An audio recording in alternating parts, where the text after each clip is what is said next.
speaking with the media in Sacramento. What do you got encouraged by with the way these 6 preseason games went and heading into the regular season next week? Just our chemistry. I think we built our chemistry as the games went on and on and on. We're starting to learn each other. We started to learn each other every quarter, every time we was on the floor. So that was the biggest thing that we can build from the games that we played. Hey, LeBron, I don't know if you remember this moment, but when you and Russ went to Summer League for the first time, Austin was playing in the game, and he said he heard the roar in the arena, but he couldn't tell what happened. And then he heard a voice from like the second row yell out, "Good," after he did like kind of a routine dig down or something on the weak side. And it was just the fact that was the play, right, that you had called out.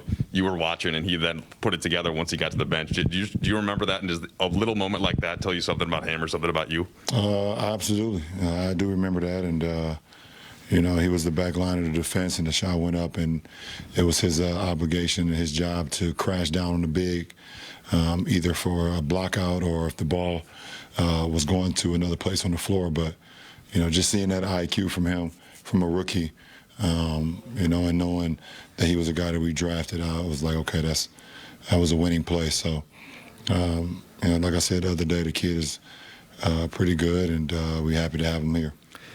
Would that be just a general way for you over the course of your career? Is that the quickest way to get your trust, is by somebody with IQ, or is that a fair statement? I just always have loved playing with guys with high IQ and guys who play the game the right way. It's just always been I've always grown a likeness and a love for players like that who literally have zero entitlement, who just come out and work, who play the game the right way, always in the right spots, and understand and learn from their mistakes. Hey, LeBron. Seeing Russ on the court for these last 2 games, being in those minutes with him, what kind of energy and I don't know if pace is the right word, but maybe force is a better one, that you and him can both bring at the same time? What kind of pressure do you think that puts on teams? Well, one thing it does do, both of us on the floor, it takes a set of eyes or 2 eyes, set of 2 eyes off of us individually, and now when the ball is swung to us, we're able to just attack. We've grown so accustomed over the years of having, teams keying on us when we bring the ball in transition, defenses loading early, and not wanting us to get into the paint and break the defense down. But when both of us are on now different sides, if one of us are bringing the ball down and we get the defense shift on this side, quick swing to the other side, now we're able to go with not a set of 3 or 4 eyes looking at us. So it's just constant pressure that we're going to put on the defense. And it ultimately is going to help, AD. It's going to help our shooters. It's going to help everybody on the floor because we can break down the defense at a high level.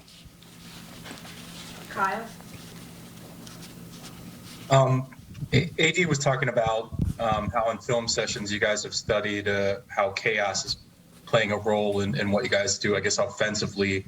I was just curious for more context on that, what you think you've shown in the preseason with that and what the potential of that is. We're just trying to learn each other on the fly,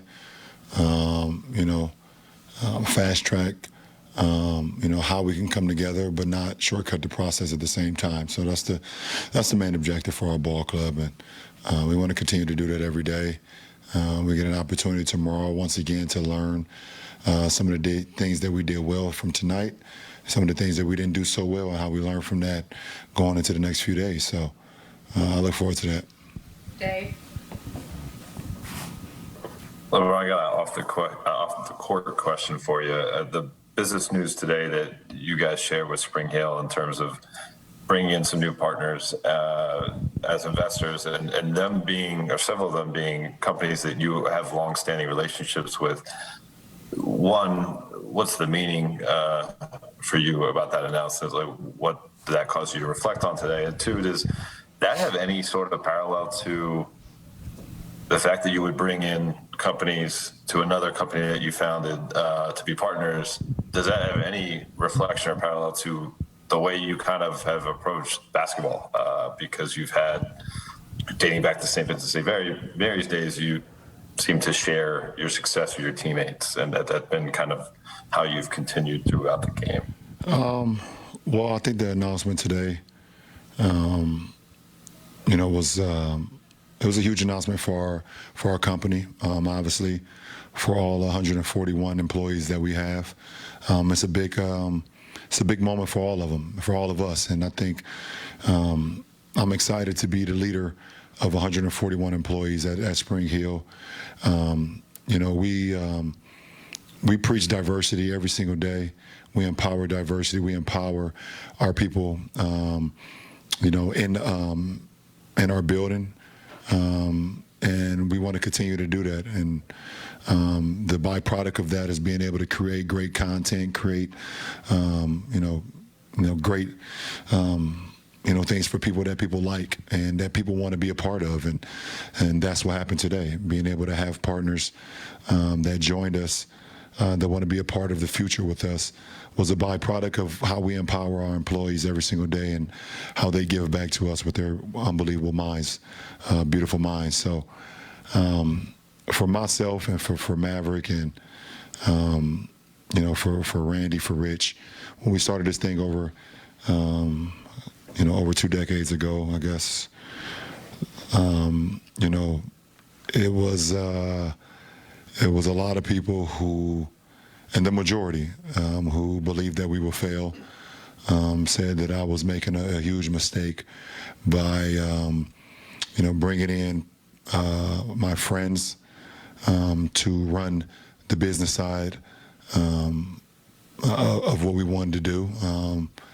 And we use that as motivation. We also use that as a stepping stool to get better, because we didn't know it all. We knew that we were young kids, in a system in a league that we didn't have much things to base our, base anything off. We were all learning on the fly, but the one thing we all wanted to do, we wanted to work. We wanted to work. We wanted to learn. We wanted to be sponges. We wanted to figure out ways how we can make an impact, not only for our community, not only for our family and friends, but for people that we didn't even know at the time that will hopefully be able to join us later down the road. And that's what the announcement today was. So, it's a great announcement for, like I said, for our employees, for everybody that follows Spring Hill, for everybody that's a part of it, and to our new investors, to our new people that's joining us. It's going to be a great partnership, and we look forward to continuing to grow. As we want to play as much as possible, I guess. Obviously not a good shooting night tonight, but how did you feel rhythm-wise kind of over these 2 weeks? I felt good. That's what preseason for, try to get in the rhythm, and that's how I want to play majority of the games, play 5 out of 6. To try to find that rhythm. Didn't shoot it well tonight, but I think overall, I found a great rhythm as far as, shooting the basketball, conditioning, defensive tendencies and things like that. So I feel good going to the opening night. You guys obviously went 0-6, but I'm curious, what are you encouraged by from this preseason heading into the regular season, and maybe what do you think is ahead of schedule with this group right now? When we look back at film, you think you play bad, you actually play pretty well, despite a loss or a win. And, every day we go on film, coach shows us positive things, the way we move the ball, the way we cut, the plays we're making just playing randomly. And so we're encouraged by everything that we do. We have spurts where we look really good, like we did in the first half of the first quarter. So, but, the thing we can get better is obviously defense. Defensively, we can get a lot better, and new guys trying to play in a new system, and old guys trying to get acclimated to the new guys who's trying to get acclimated to the new system. So it's a lot, but we're gonna chip away at it every day. Kyle. Hey, D. Why aren't you here, Kyle? It's an hour flight. Fair point. Okay. But I was just curious. Frank was talking about the plan to kind of split minutes at center and power forward. Again, I'm wondering how important do you feel your shooting specifically is to playing, especially with DeAndre and Dwight in those lineups? it's pretty crucial because it opens up the floor. And I'm gonna shoot the basketball no matter if I'm on or off. My job is to create the space and open the floor for guys, especially when Brown and Russ like tonight. Brown and Russ getting downhill, Doe getting downhill, and being able to make shots. Helps everyone on the floor. Helps them keep attacking and for me, opening up the paint for them. So anytime and that's what DJ and Dwight on the floor or off the floor. I think just being able to knock down shots will open up the floor for our guards to attack. Dave? I didn't make the trip either. I see. So we were talking to Steve Kerr the other night, AD, before you guys played the Warriors, and he was talking about the first year with Steph, Clay, and KD, and he's like, we had all these discussions about how we're going to share the ball